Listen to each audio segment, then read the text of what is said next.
What is up, you guys? It is me, Suha St. Michaels, and welcome back to my YouTube channel. So before I get back into talking about our little story time, I just want to let you guys know, please like today's video, subscribe to my YouTube channel, comment down below if you want to, and share today's video. Also, if you're choosing to subscribe, please turn on your notifications bell. So bitch, how y'all doing first of all? I got rid of the braids. So, if I'm looking a little bit different, it's because, you know, a bitch went and got her some fresh new weave, like, you know what I mean? So, anyway, before we continue on with the story time, I just want to make a couple of announcements and, like, a little bit of disclaimers. So, the first one is, I don't give a fuck what anybody thinks about this story time. I don't care if you think it sounds ridiculous. I don't give no type of fucks if you think that, oh my god, it was 6 years ago, why do you keep bringing it up now? I respond to like negative criticism about this particular story time with this response. And that response, bitch, is what is traumatizing to me might not be traumatizing to you or whomever else this might affect. You know, it might not be traumatizing to you, but bitch is traumatizing to me, and it is okay for us to feel two different things. You know what I'm saying? Like, girl, it's not that serious. And plus, I feel violated. I've explained this before. This bitch could have sent me blind. So, you know, bitch, you damn right you owe me a fair one. Even if we took the two jumping situations out of it, you still owe me a fair one because you chose to sneak me. We're going to get into that a little bit later on in this particular episode of this series, which brings me onto my next point or disclaimer, which is, bitch, that this is no longer going to be a mini-series.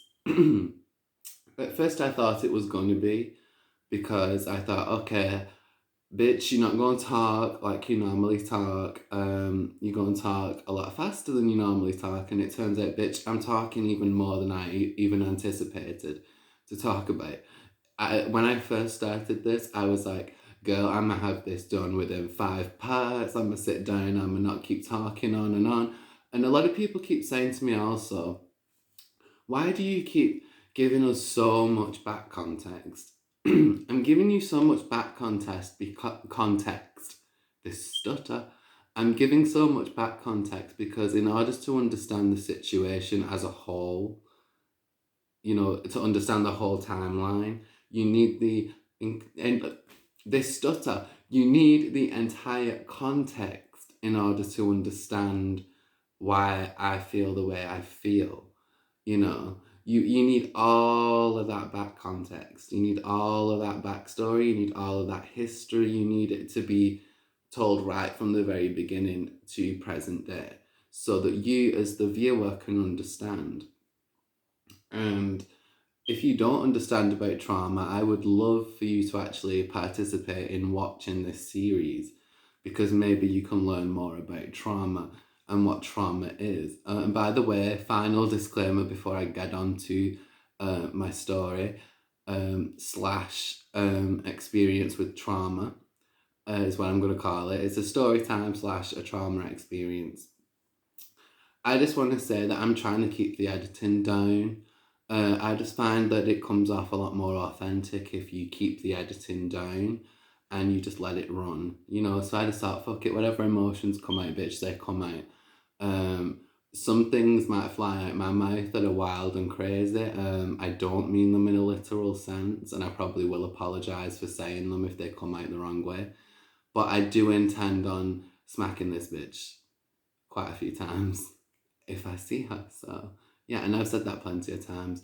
So anyway, carrying on with my story. What I did forget to mention, and I was too lazy to go back and edit it in at a later time and put it back into the part that I've just posted, but I just thought, fuck it, I will come and talk about it in the next part. So, what I forgot to tell you about, and because if you go back and watch the first part, I got totally off track. I was talking about, you know, being in foster care and what that was like. So I got off track from my point. So, bitch, what I was trying to say was, when I was in the car, when my foster mum, foster dad, foster brother, they'd all pick me up, put me in the car, because like I said, I was trying to break free. I was trying to fight. I was trying to go back and get my fucking fair one. Like, hello, bitch, the fuck? Like, you know, I had a justified reason to go back and get my fair one.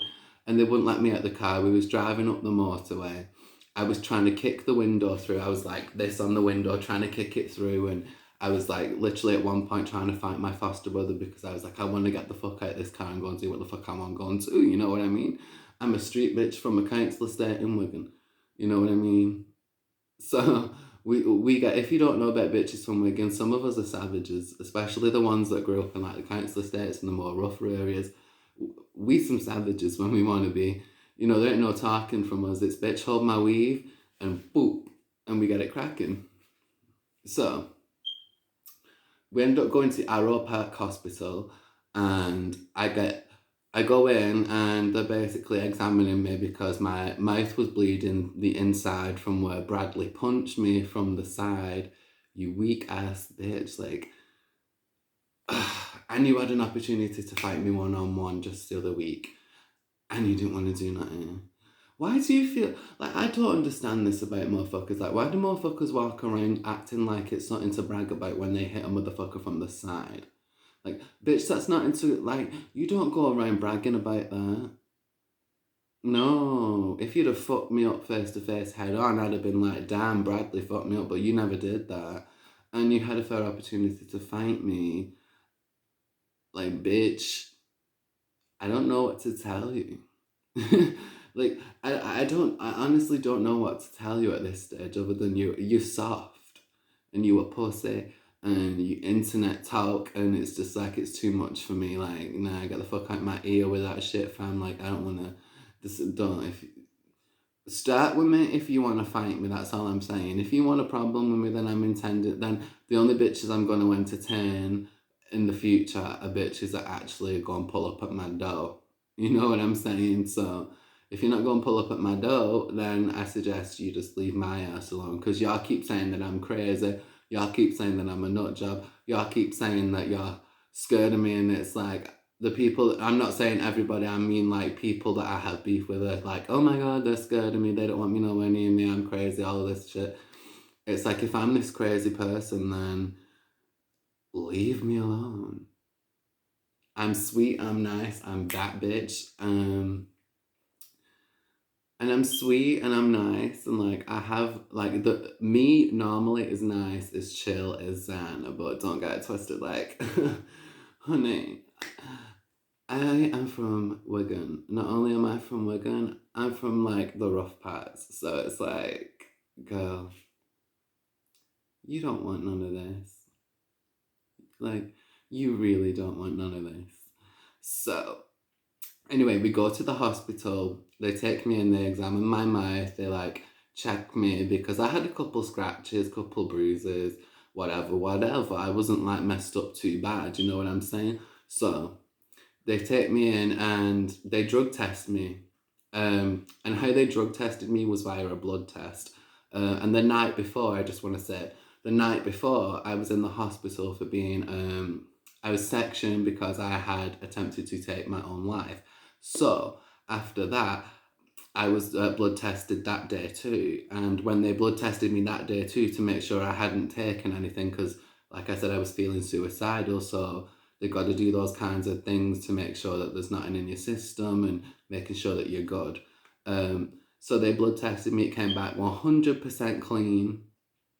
The very next day, I go to this bitch house, Joe's house, and I attend this party that I didn't want to go to in the first place.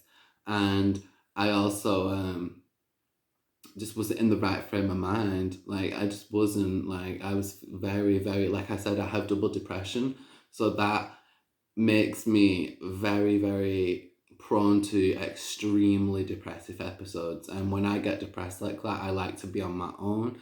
I'm like, I ain't want none of y'all bitches around me. Everybody keep the fuck away from me. Don't talk to me. Just leave me alone. Like, treat me like I'm a ghost. You know what I mean? Like, that's how I get.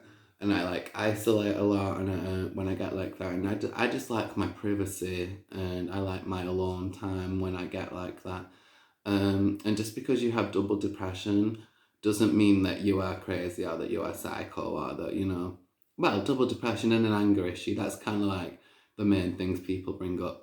you know, you're severely depressed, you must be great, oh, you've got an extra, like, y'all haven't seen my temper yet, just to put it out there. Ain't nobody's seen my temper yet like that. Unless you've actually fist fought me in person and then you've seen my temper, you know what I mean? So, I keep it calm and cool and collected, but I'm always going to be me, and if you don't like that, I don't know what to tell you. I am waffling on again. So, I have just totally gone blank. Let me check my notes. If you're wondering what I'm doing, I'm checking my notes, by the way. I didn't do back to back, I've just got them on the front. Okay, we just talked about... Oh, right. So, the very next day, I go to this bitch house and attend her party. And then all this weird shit happened. This girl takes 20 minutes to make me a drink. Like, she comes up, the drink's black. I only have a little mouthful, and this, all of a sudden, I'm like feeling very like just... I've already talked about how I was feeling and all of that shit, but it was like tripping me out. I couldn't understand what was going on. I couldn't understand why I was feeling so weird. Like, not drunk. There's a difference between feeling drunk and there's a difference between being on a pill or a substance or something you smoke. Like, they all have different feelings. They don't all provide you with the same feeling. So I was feeling really weird. I was feeling really dizzy. I was feeling really like worn out, but not physically worn out. Like, I was feeling like in my head just felt heavy.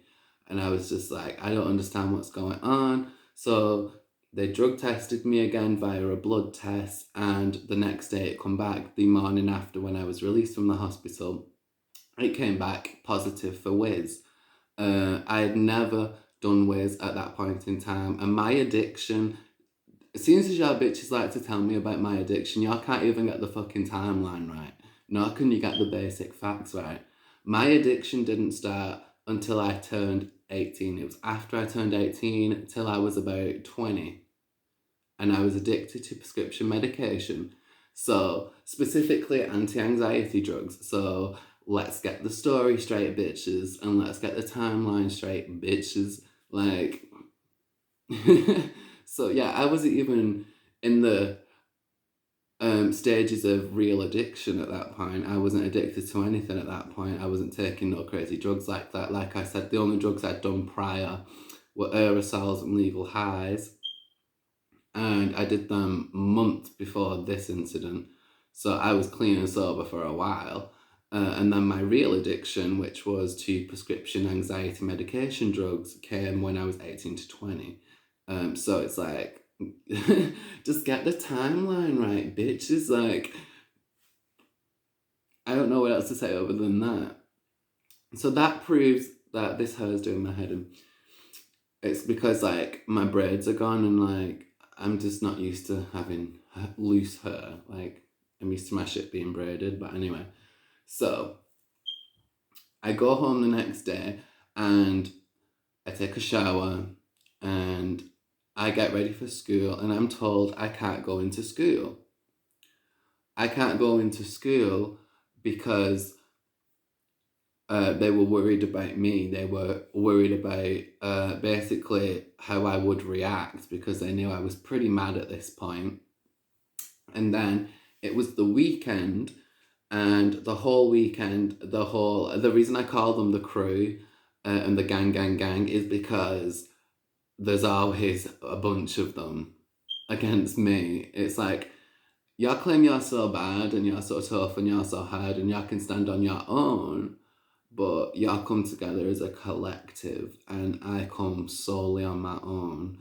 Like, who's weak?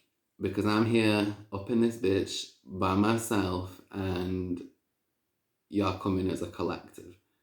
You see what I mean? So I don't know what to say in response to that other than clearly you're not strong enough to stand upon your own 2 feet. Like, stop playing yourself. If you're not about that life, just say you're not about that life and we can leave it at that, but stop playing. So, over the weekend, they're all sending me abuse, nasty messages. That weekend was actually when Jolene made the homophobic comments to me. As much as she denies it, bitch, we got the screenshots, ho. So, yeah, you can deny it as much as you want to, but you know, can't get away with lying when the screenshot's there. So I was the one that ended up apologizing, and I'm like, bitch, I don't know what the hell I'm apologizing for, because last thing I know, y'all were all hopping on me when that fight started. Yeah, I might have kind of instigated that fight, because I did say, next person that gets up in my face, I'm swinging. And there was a lad that got up in my face, and I swung for him. Like, he was right in front of me when I said that, so he could hear me loud and clear, you know, because that was right before the chaos started. So you could hear me loud and clear, and you still chose to get up in my face. And I told you, if you get up in my face, I'm a swing. So he got up in my face, and I said like that, and he got held back and took away, and then bitches want to jump in. That's the last thing I remember. I don't even remember being carried off to the car. I remember trying to kick the car through because everyone was like, stop, we're on the motorway, like, what are you doing, stop trying to boot the window through. And then with my foster brother, I remember, like, clearly, because we spoke about it the next day, like, me trying to fight him. I do actually think I punched him at one point, but it's like, you know, I was so mad, and it felt like a total setup. And like I said, when that drug test came back, you know, the nurses don't give out fucking whiz. You know what I mean? And there was nobody at that party that came up to me and said, hey, do you want some whiz? So the only logical reason that leaves in my mind is my drink was spiked. So either Jolene, it was you that spiked my drink in the kitchen, or it was the other girl who took 20 minutes. Like, who takes 20 minutes to make somebody a drink, and they literally, all you got to do is go downstairs, pour the alcohol in, and then pour the dilutant in, you know, whether you want Coke or lemonade. You know, it doesn't take 20 minutes to go make somebody a drink and put it back upstairs. Like, so that was confusing within itself. So that's why I said in the previous part, like, which one of y'all bitches is going to confess? Like, which one of y'all bitches was it? Because, you know, yeah, it's time to woman up and, you know, just admit to your faults. If you did that shit, admit it. You know what I mean? So come to the following Tuesday. It was April the 13th. And I come into school, and again, I'm put in the nursery because there was one point in time they actually stopped me going into lesson. I don't know why. And there was a few times like I would purposely pretend like I had a right to go and sit in that room, so I would purposely skip lessons, but like be in that room, if that makes sense. With the, God, what was it called again? Like a support, a nurture room. I would go and sit in there, and Jolene came up to me, and there was somebody, I'll just call her CW. She was sat next to me. We was talking and stuff, like we've been friends for years. Like our mums knew each other, and you know, we've been friends for years. She was talking to me, and I told her what happened, and she said to me, she looked at me, she was like, Michael, she said, she was like, what the fuck are you apologizing to these bitches for? She's like, you just sat here and told me what happened, and like, by the sounds of it, they've done some dirty ass shit to you. Like, why are you the one apologising? I'm like, I don't know. Like, everybody just been blowing up my inboxes the whole weekend, and basically threatening me, and you know, just all kinds of like shit from them. And she's like, Michael, I wouldn't fucking apologise. Like, fuck them bitches. And Jolene comes up to me because I actually had asked somebody to go and get her so I could talk to her. And she came in, and this is what I mean. She had a fair opportunity to fight me there. All she had to say was get up. Like, if you really wanted to fight me, like, and you was really about that life, you had an opportunity there to fight me. All you got to do is let me know. And I'm like, don't let the looks fool you. Even today, like, don't let the looks fool you, because I'm gonna take the weave out. I'm gonna take the dress off. I'm gonna wipe this makeup off, and we gonna go at it. Like, don't get it twisted. I am a street bitch from a fucking council estate in Wigan, so don't get it twisted. Don't get it twisted, because I can go from pretty to doing life in prison real quick. So, you know, just watch who you playing with, because some of us bitches really are savages. Like, some of us bitches really don't care, and I just happen to be one of them. So, you know, you gotta pick and choose your battles. So anyway, we ended up talking. I ended up apologising to her. I still don't know to this day what the fuck I was supposed to be apologising for. But I just thought sorry would help the situation out. Like, bitch, you know, when I'm saying, like, try and ease some of the tension type shit. And she wasn't having none of it. She looked at me and went, if I didn't have, like, naturally big lips, I would, like, make my lips look smaller. It would be a better impression. But yeah, it was like, and she just walked off. Like, if you was about that life and you was this tough bitch and you was so sure you could beat me up and you was so confident in fighting people head up, girl, you would have hit me right there, or you would have said, bitch, stand up. And you didn't do that. So 5 minutes after that, the bell goes, it's break time. I walk out of the nurture room and it was like a mobile classroom type thing. Like, it was like a mobile building. It was 1 story and it was behaviour support and isolation here, the heads of years office here, and the nurture room here. And then the entrance was like in the middle. So I went out the entrance, I went through the doors that you go to that lead you to P, where the 2 changing rooms are. And then you go through the doors and that takes you to, you go through the door and you turn this way and then there will be, what the fuck is that room called? Is it the graphics design room? I'm sure it's IT tech, something like the graphics design room, some shit like that. So that room's there. And then the other room is the room to food tech that you've got to go through to get from food tech to child development. That's the way I was going. So it was basically out the mobile classroom things, straight through the doors to PE, and you turn that way. And I was going to go straight through from food tech that takes you all the way to child development. I was going to go that way.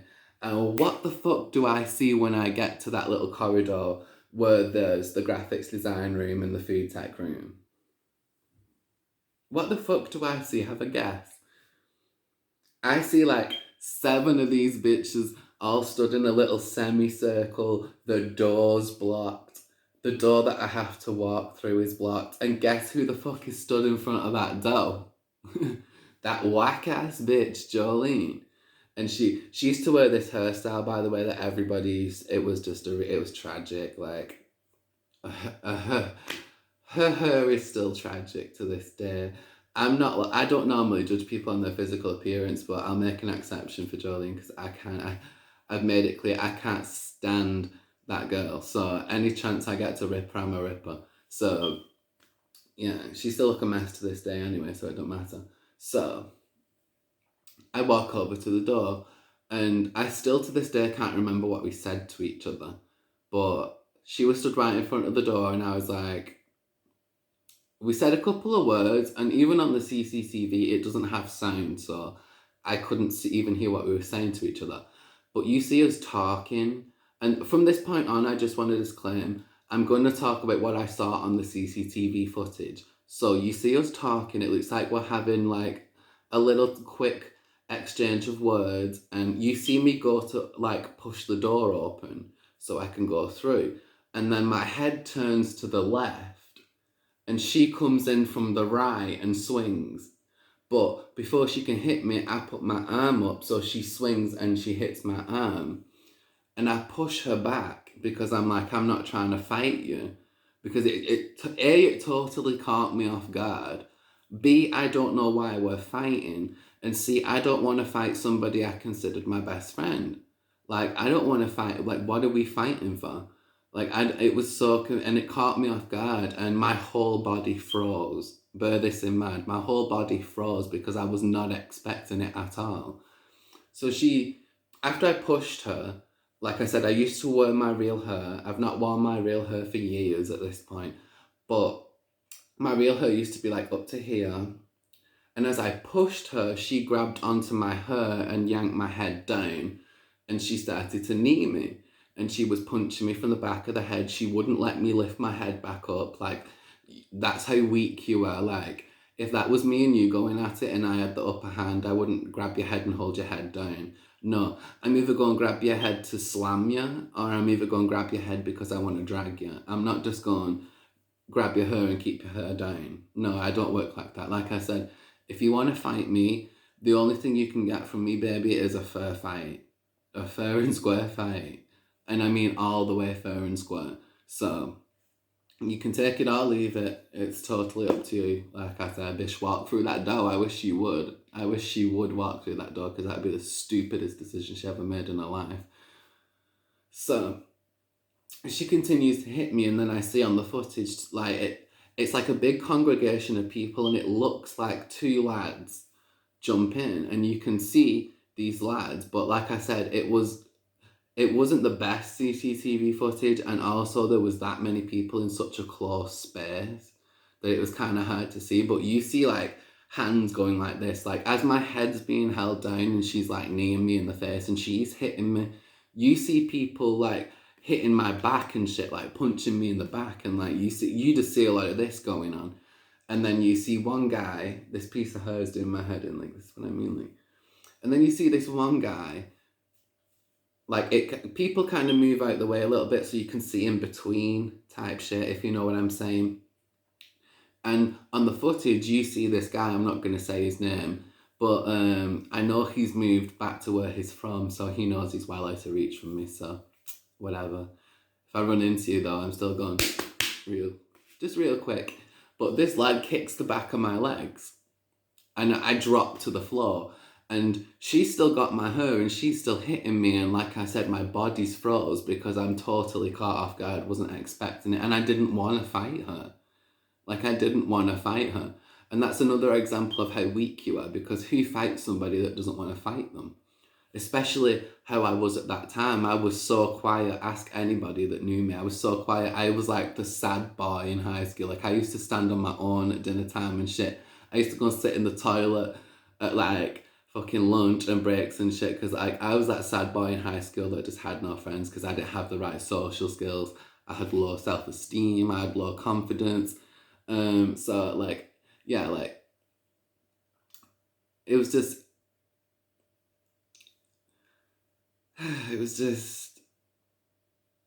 sad to see.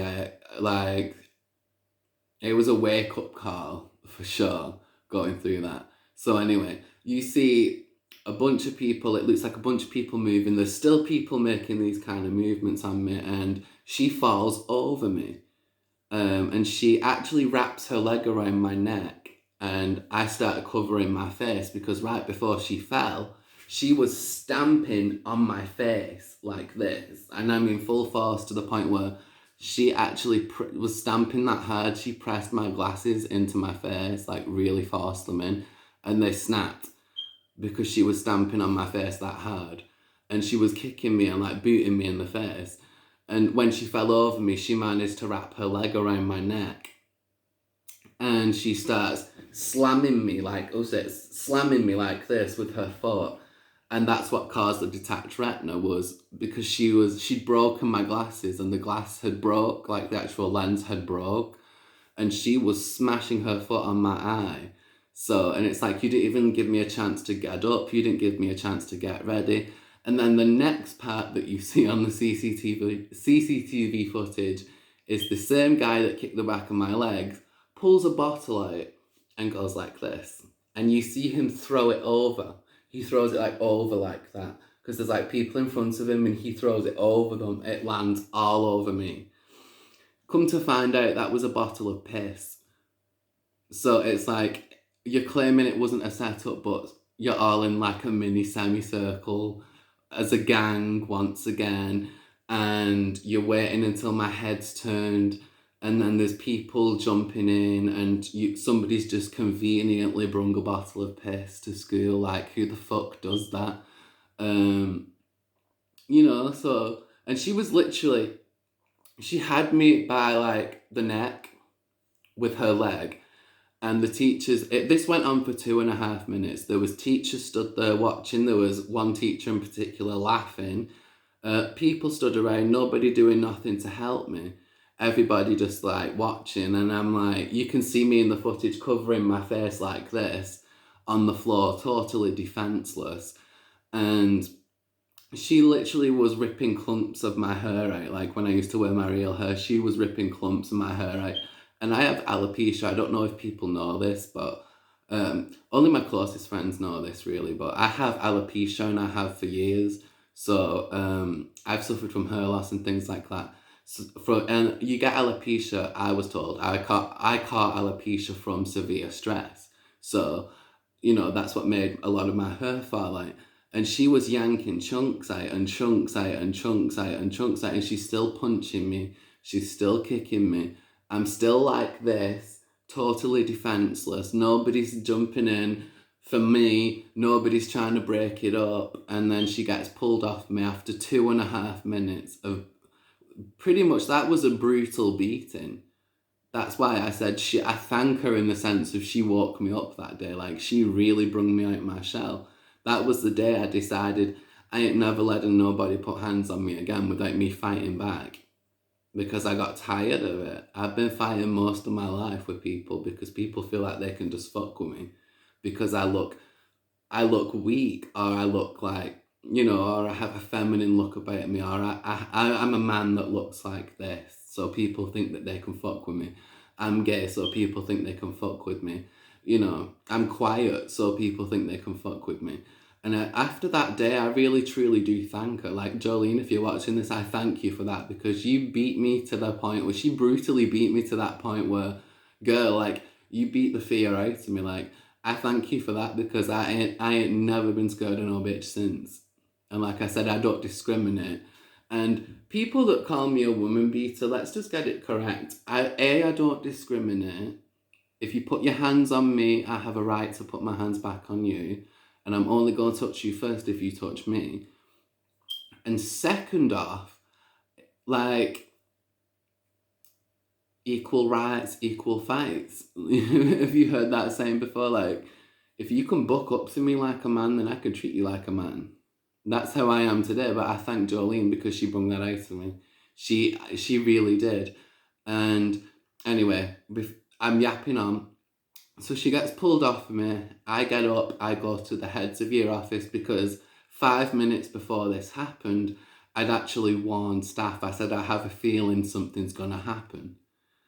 And like, I don't want to go to like the start of the lesson. I want to make sure I can go into lesson a little bit later on, before, like, that 5 minute period where you go to your lesson and you go in and you sit down, you take your clothes off, you get prepared, all of that stuff. That takes like 5 minutes, doesn't it? Or the teachers give you 5 minutes to do that in. So within those 5 minutes, I was like, can I not sit here for those 5 minutes until the corridors are clear, everybody's in lesson? Because I had a feeling, like, I should have listened to my intuition, I should have listened to my gut. I had a feeling something was going to happen. And they said, no, you got to go to your lesson. It's, we was prepping for our GCSEs and shit like that. And I said, I don't feel comfortable. I feel like at the time I was so different to how I am now. I was so quiet. I was literally a bag of nerves. I used to shake a lot because I was so nervous. I didn't have the right social skills. I didn't have a lot of friends. Like, I didn't have a lot of what most people had. I came from a very different background. Like I said, my childhood was completely different to everybody I've ever known and ever spoke to about their childhoods. Mine was completely different. And I took a lot of different things that I guess I took a lot of lessons from my childhood that you're supposed to learn in your adulthood, or as you mature. I took a lot of those mature lessons at a young age. I learned a lot. So I was like, I learned about a young age listening to your intuition. And like I said, I've been through situations where I've had people put hands on me from me being a very young age. I've had family members do it, I've had friends do it, I've had ex-boyfriends do it. I've had random people on the street. I've been fired from 2 jobs in the past because people wanted to put their hands on me. And I had to defend myself. So it's like, I've been fighting my whole life. When I was dancing, I could do so many story times about when I used to get hired to go to events, or when we used to do what we call webcam parties, where there'd be like a room of us and you would see when I tell you, you would see bitches fight over everything. I mean, you name it, bitch. There could be a fucking, there could be, I don't know, they could fight over this lighter. You could throw that in the middle of that room, and bitch, you would see it, there'd be like a pack of wild hyenas, all these motherfuckers fighting. Like, I got story times for days on that. But like, my whole life, fighting. But with Jolene was like, well, she really broke me out my shell. She really did. So I don't have no fear of nobody, not a single person, not one. Um, and I don't act like I'm tough. I don't act like I'm hard. I'm not saying that, oh, because I'm a really big believer in you win some, you lose some, and be wholesome with it and be humble with it. That's how I feel like. I don't care if for me, it's like, I don't care if I get beat up or I don't get beat up. It's about the respect and the principle of I value myself enough to stick up for myself now and be like, you can have the first hit, but the only reason you go and get that volatile and feisty reaction and violent reaction from me is if you touch me first. And you know, I give people warnings. I try and stay very calm and relaxed. I try and keep it classy to the best of my abilities. I'm a very monotone person. I don't go bothering people like that. Like I said, Jolene is the one and only person in this world I have a problem with. And like I said, that's it. Like, once this gets sorted, I ain't got no problem with nobody other than a new person that's turned up. So, and I will probably do a future story time about that at a later date. I am yapping on so much. Michael, just get to the fucking point. Okay, so I get took over to the nurture room and I walk in and I said, I'm like crying at this point, obviously, because I got the absolute, when I tell you this bitch brutally beat me up, like she brutally beat me up. So it was like, you know, I told them, I said, came in, I was crying, I was like, I told you, like, I literally said to him, and I quote, I've just been fucking attacked, and I told you it was gonna happen. Like, and you sent me anyway. You said, nah, you'll be fine, go on. Bitch, I knew. I should have stayed my ass in that room and said, nah. Or I should have just followed my intuition and got ready for a fight. But I was like, the best way I can describe it was I felt like something was going to happen, but I didn't know who it was going to be with. And then I just found it so ironic later on, reflecting on it.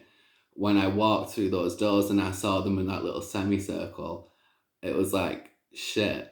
That's when I realised, I was like, I don't know which one's going to swing. I don't know if they're all going to jump on me again. I don't know what the fuck's going to happen. But, you know, it is what it is. I went into the nurture room. They put me in the heads of year office. And literally that's when I was like going like this on my real hair and there was just clumps of it coming out. And Jolene comes and she looks in the office. And I stood up, I said, bitch, let's go again. Like, you want to get people from the side? Let's go again. And like, she didn't even do nothing. It's like, that's what it tripped me out more than anything. Was I stood up and I was like, bitch, come get me again, but come get me fair and square. Like, bitch, you think you did something because you got me from the back and I didn't even see it coming and my body froze. But guess what, bitch, I'm up and I'm ready now. Because I was still in the middle of processing it as well. But I'm like, bitch, you're not about to fuck with me. Like, you're not, like, I'm aware now of what's just happened. And I don't know if, because at that point I hadn't seen the footage or nothing, so I'm like, I don't know what the fuck happened, so bitch, I'm up now and I'm ready now and you owe me a fair one, so come on. And she just walked the opposite direction. They put her in isolation for the day. That was her only punishment. They sent me home, and the very next day, I'll never forget it, I didn't even put my uniform on, yeah. I put on a tracksuit. I put on a tracksuit, a pair of trainers, and I put my hair in the tightest bun you ever seen. And literally, I shit you not, you can ask my carers can confirm this, the social can confirm this. I put rings on every finger. And I had a little glass necklace, and I smashed that necklace, and I wrapped it around my finger. So it's like if I punched her, it was going, not only was she going to get a face full of rings, but she was going to get like a